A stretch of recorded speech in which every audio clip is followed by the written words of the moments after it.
Happy Monday, everybody, and welcome to From the Roots Up, the second episode. My name's Gavin. Thank you for joining me. Even though it is a nasty and rainy day outside right now, it is always good and a good start to your week whenever we can enjoy a Hickory FC win, which happened this past Saturday against Charlottetown Hops in Pineville. And we'll get to that game here shortly. But first, my idea for this episode was to touch on some things that I missed in my excitement and nervousness in the first episode, as well as highlight Innovative Inc. and the new items that they've got for this season, and look at those. Show you what I've got. I don't have everything that's brand new because my wallet can't keep up, and my wife would get mad at me. So I'll show you what I've got, and then we'll get into the game and talk about that and the great win and the 3 points we got to add for the season.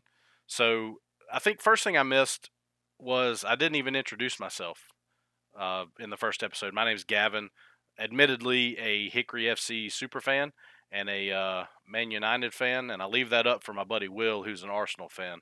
So there you go, Will. Um, but yeah, I'm just a massive fan of football in general, and now that we've got our own team to support, thanks to the owners, I've become a very big fan of Hickory, and hopefully that will continue. I know it'll continue. Um, but yeah, so the other thing that I missed that I wanted to talk about, especially after watching the second game this past Saturday, as well as the friendly last week, and I meant to talk about it. I didn't talk about it. I talked about the players and how well they played, but I wanted to talk about the coaching, the coaches. I think we've got a whole bunch of new guys coming in or that are here, and they look last Saturday during the friendly, they looked like they were in midseason form. They look that good. They look gelled together. They just look like they've been playing together for a long time. And I think that speaks to, and not only is down to the players and the work and what they've done, but also the coaching staff and the work that they've put in with these guys. It was very impressive to see how well they played together. Didn't seem like they were playing as individuals out there. Um, they all knew the game plan. It seemed like they all, I mean, really were a team, a solid team, and that was very noticeable uh, during the friendly last week, but also in Charlotte this past Saturday. So that's the biggest. Yeah, the coaches was a big thing that I feel like I didn't talk about at all, which I think needs to be highlighted because they're as important as the players in my view. So that was great to see. If now let's talk about Innovative Inc. I think it's important for me to say right off the bat that I'm not affiliated with them. I'm not an employee, so I don't really get any benefit of showing the new items and the products. But I like them. I like to collect them, and I guess it's the super fan in me that this stuff is like Pokemon to me. I guess like I want to collect it all, which again my wife isn't too excited about, but it is what it is. So first off, this is a new shirt for this year. Gray shirt with Hickory FC on the front. You can see that, and then on the back it says "Up the Trees." If you can see that. Now this shirt's really cool because I don't know if you got the schedule T-shirt last year that has the schedule on the back. That was a gray shirt and I think maroon logo on the front and the schedule on the back. But this is the new schedule T-shirt this year. It might look a little pink or orange, but it's a kind of a lighter red. Got a sweet logo on the front and of course up the trees there as well. And then on the back, got the schedule, which is really cool. Black is home, white is away. So that's a really nice T-shirt as well. And there's other T-shirts too. Like I said, I don't have all of them. Here's a new hat that I've enjoyed wearing. 828 FC camouflage right there on the front. kind of a trucker hat, I guess is what you'd call it, or what we used to call that. There are some more hats that are really cool. I think there's one that's got a white front with the tree logo, which I need to get to. So I will do that. And I know last week I showed, or I had it on me. I don't think I showed it, but this is the 2025 black scarf. It says "Up the Trees" there, and on the back or the other side, there. I think both of these scarves are reversible. It says Hickory FC. Now this would be really sick for a like a blackout game. We could use these or use this scarf with the blackout shirt from last season. So hopefully we do have another blackout game because that was really cool. Now this scarf is brand new as well, and I really like this. Whoever made the decision to do this, that's a great idea. This one's also reversible, double sided. You got Hickory FC there in red letter, red font, red color, I guess. Not font, but you got Hickory FC there with a black background, and then on the other side, which is really cool, you've got a red background with black letters. So either way, it looks really good. These are really nice scarves. I mean, I know I said in the first episode that they went from a cloth which was really heavy to this kind of breathable, lightweight material, which is really cool. But I think the designs are really cool, and then the ends of them have multicolor, kind of match the scarf as well. So let's get to the kits because the kits are awesome this season. I mean, they were awesome last season, but they're even better this season. So this is the home kit. I'm sure you've seen it if you've been to the games or if you uh, got a season ticket early last year and you were able to get one of these as part of your season ticket. So this is the home kit, black like last year. Uh, last year I think was number 24 on the back. This year's 25, and it's got Cafe Rule there is one of the sponsors. Old Hickory Brewery as the shirt sponsor. Your crest up here, the Puma logo there. A really cool addition to this is the gold, I guess, trim around the shirt sponsor, as well as gold around the number on the back and the Pepsi sponsor logo, which signifies the cup win last year, which is really cool. Although, judging on how well this season has started and how well the guys look, I don't want to jinx us, but there could be another cup coming this year, which I think if there is, they're going to have to start putting the stars above the crest there.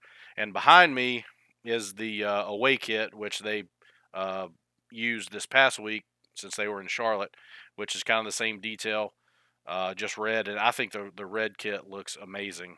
I mean, they both look amazing, but the red in particular I really like. And also I forgot to mention the Innovative Outfitters patch on the arm, which is really nice. This is a really nice kit. The one thing I would say about this, and I don't know if it's a Puma thing or if it's just maybe these are Eurofit, but if you're a little bigger like I am, and these are double XLs, they're not very loose. They're tight. So keep that in mind if you go to buy either of these. I think the red fit a little tighter than the black this year, which was a little opposite last year. The red was looser than the black. But I guess that's incentive for me to lose weight so I can actually wear these and them not look like a belly shirt on me. But yeah, definitely both of these kits I would recommend to buy. I mean, I would recommend to buy any of this stuff, and I'm going to buy even more. I've got a big flag that I bought as well that I don't have. I'm trying to figure out where to put it. So, but I would recommend to go and buy. And actually, this week, I will say that this week, I think until Wednesday, Tuesday or Wednesday, and you can check on Innovative's Facebook page and Hickory FC, they shared it too, that they are giving away a $200 voucher, or it's like a raffle. It's a raffle. You get a ticket, and I don't know when they're going to draw it, but you get $200 in merchandise. You can buy $200 worth of merchandise, which I hope I win because there's a lot that I need to get, so I hope I win that. But definitely go buy Innovative Ink and check that out. Check the new stuff out. Get your raffle ticket so that you might be able to win. So let's talk about the game. Um, they went to Pineville this week. Charlottetowne Hops. Um, guys played very well. It started out The stream. I want to talk about that. The stream started kind of poorly. They had some, I guess, technical issues there, and I think about maybe 15 minutes in, they got it squared away. And I think it had a little issue in the second half as well. But all in all, good stream. I enjoyed watching it. The commentary was really good, um, and the boys played very, very well. Um, we They were fast. I know that I mentioned that in the first episode. They were super fast, fast to the ball. Had good feet. They passed very well. No like uh, stray passing or anything like that. They were quick to loose balls, just like they were in the first game.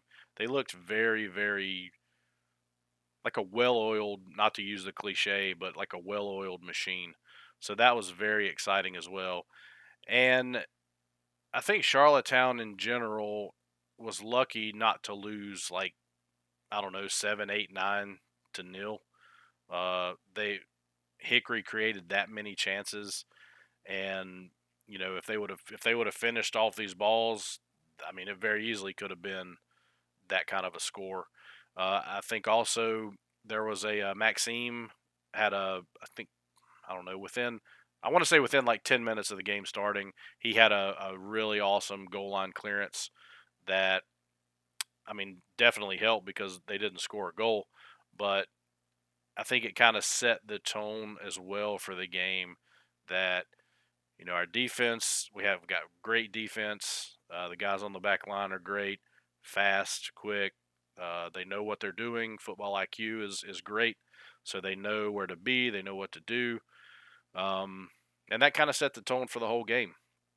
Uh, Late in the second or the first half, I'm sorry, somewhere around the 45 or 40ish minute mark, we had Ronan O'Mahony, who did not feature in the first game, but he scored our first goal. And then that was followed by Alvaro Sanchez just before halftime, like I said, or maybe around the 40ish minute mark or so. So that made it 2-0, which carried on through the rest of the game, and it ended 2-0 to Hickory FC. But like I said, there were so many chances, both in the first half and in the second half, where we probably should have buried them, and I wish we would have. I mean, we did 2-0. That's great. I'm happy for the 3 points coming back. I don't know where I need to check and see where that leaves us as far as goal differential for who's on top after the first game. Um, but I really wish we would have absolutely destroyed them because of, I think I mentioned it in the first episode, how they acted last season on our pitch, where they beat us 4-2, and the players just acted very disrespectful towards the fans. So I would have liked to repay them for that this past weekend. But anyway, 2-0, it's a solid win. 3 points coming back to Hickory.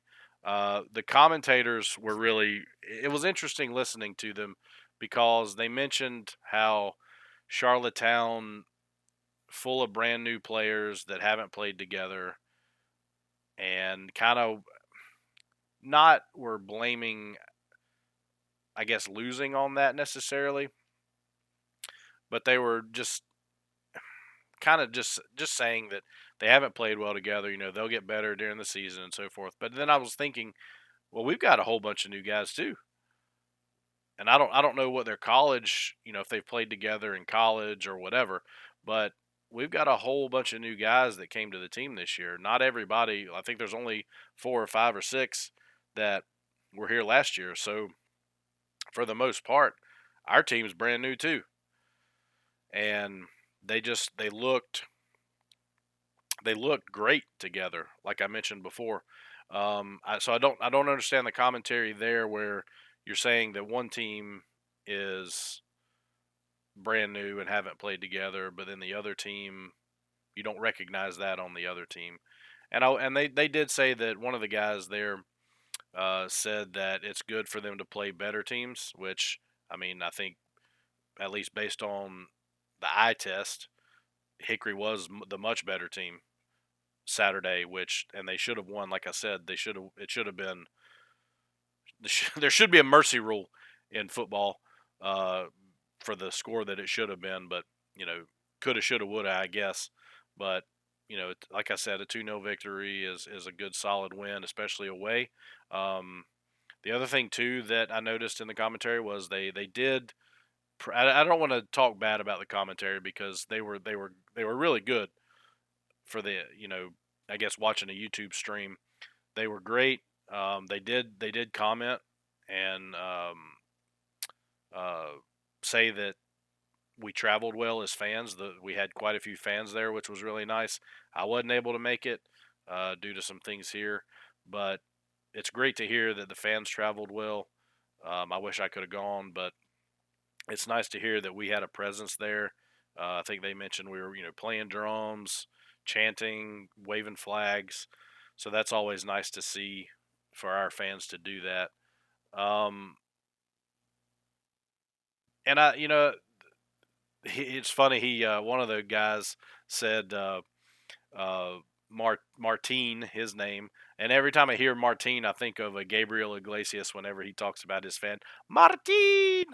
Um, so I think that's funny. But he Martine came on in the second half, and the commentator called him Martin Wanche has entered the game, which was which made me laugh. And then I think one time he got John's name right the first time when he mentioned him coming into the game, and then at one point he said, "Yeah, Josh Osadolor," which made me chuckle too. Um, but all in all, great game. Really enjoyed watching the stream. Um, barring the minor technical difficulties that I guess anybody could deal with that, but they got it back, and it was a good stream, good game. Really enjoyed watching it. This weekend they're going to we're going to be hosting the Bristol Rhythm, which I think we only played them once last year, and that was a 3-2 win away at their place. So they're going to be coming here this year. So hopefully we can keep the winning going, be 3-0, 2-0 in conference play, and then of course the friendly that didn't count, and keep that goal differential going in case there is a tie, towards the end of the season and going into the playoffs. And that game will be Friday night instead of Saturday. It'll be Friday, May the 16th, this Friday at 7 p.m. at Moretz. And I'm hoping, I think I mentioned in the first episode that the atmosphere didn't feel like it was there last week. It just wasn't. I don't know. Maybe I'm wrong in that. Maybe I was reading too much into what I expected. But hopefully this Friday night we can be loud. We can really make it like last year. At points when we were reaching like the 5,000 fan mark, we were really making it Fortress Moretz for Hickory FC, and I'm hoping that we can get back to that. And I'm hoping this Friday can be the start of that. So I'm hoping we're super loud, super energetic, really get behind the guys and help them to not only play well but to bring home another win so that we can continue this season in the right way. I look forward to the game. I hope to see you there. 7 o'clock Friday night, May the 16th, up the trees.